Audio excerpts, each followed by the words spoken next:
Nara Lokesh emotional tweet. అన్నా అన్నా అని పిలిచేవాడివి. ఎవరికి ఏ కష్టం వచ్చినా సహాయం చేయాలని మెసేజ్ చేసేవాడివి. నా పుట్టినరోజు, పెళ్లి రోజుల్ని పండగలా జరిపించేవాడివి. నీకు ఆపదొస్తే ఈ అన్నకి ఒక్క మెసేజ్ చేయాలనిపించలేదా అని మంత్రి నారా లోకేష్ ట్వీట్ చేశారు.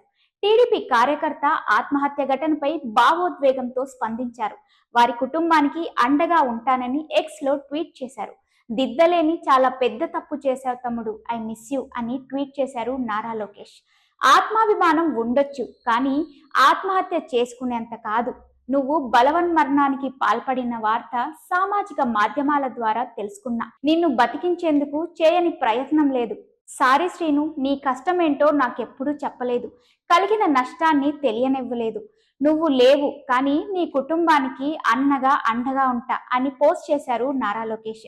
టీడీపీ కార్యకర్తలు, అభిమానులకు ఏ సమస్య ఉన్నా కుటుంబ సభ్యులు, స్నేహితులు, పార్టీలోని హితులతో పంచుకోవాలని విజ్ఞప్తి చేశారు. మరోపక్క శ్రీను ఆత్మహత్యపై మంత్రి గొట్టిపాటి రవికుమార్ స్పందిస్తూ టీడీపీ కార్యకర్తలకు తాను, తన కుటుంబం, పార్టీ అండగా ఉంటాయని భరోసా ఇచ్చారు.